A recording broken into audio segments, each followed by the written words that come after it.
স্রোতের সোনোগ্রাফির report check করে এবার রীতিমতো সকলে চমকে উঠলো। হ্যাঁ বন্ধুরা, ভিডিওতে লাইক দিয়ে দেখতে থাকুন। যে মুহূর্তে কিনা স্রোতকে সোনোগ্রাফির জন্য প্রথমবারের জন্য সোনোগ্রাফি রুমে নেওয়া হয়, ঠিক সেই মুহূর্তে এই সার্থক যখন বলতে থাকে যে কেন আমার ওয়াইফের সোনোগ্রাফি হবে এবং সেই সময়টা আমি কেন ভেতরে ঢুকতে পারবো না, অ্যাজ ইফ আমি একটা ডক্টর এবং ডক্টর হিসেবে তো আমি এমনিতেই সেখানে এন্ট্রান্স নিতে পারি, তাই না বাপি? ঠিক সেই মুহূর্তে সার্থকের বাপি বলতে থাকে যে একদম না, একদম এই দুঃসাহস দেখানো তুমি চেষ্টা করবে না কোনো মতে। আমি চাই না যে আমার মেয়ে এই সময়টা অন্তত উত্তেজিত হয়ে পড়ুক, এবং দোহাই তোমার, আমি তোমার কাছে হাত জোর করে অনুরোধ করছি সার্থক, তুমি প্লিজ এখান থেকে চলে যাও, কারণ তোমাকে কেউ বরদাস্ত করতে পারছে না এখানে। তুমি শুধু শুধু এখানে নিজের কেন অপমান করানোর জন্য এখানে এসেছো বলো তো? অন্যদিকে সার্থক বলতে থাকে যে যে যাই বলুক না কেন, আমার স্ত্রী হসপিটালাইজ হয়ে আছে, এখানে যদি আমি না থাকি তাহলে হয়তো বা লোক সমাজে সমালোচনা হবে, সেটা আমি কোনো মতেই চাই না, এবং সকলে আমার দিকে আঙুল তুলুক এবং আমাকে হাজব্যান্ড হিসেবে বকাঝকা করুক বা এরকম বলুক যে আমি হাজব্যান্ড হিসেবে সম্পূর্ণরূপে একটা অপদার্থ, সেটা আমি কোনো মতেই শুনলেও বরদাস্ত করবো না বাপি। ঠিক সেই মধ্যে সার্থকের বাপি বলতে থাকে যে ও তাহলে কি আমি ধরে নেবো যে তুমি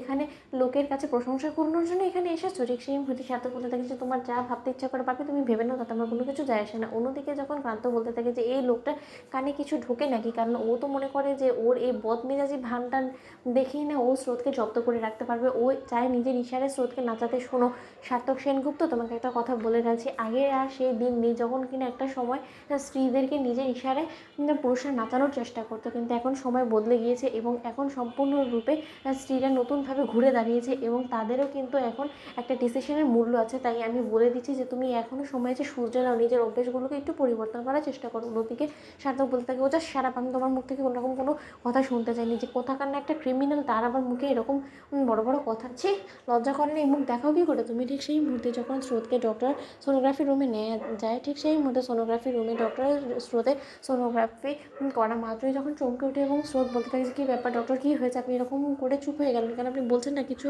কেন? বলুন তো, আমার বেবি ঠিক আছে তো?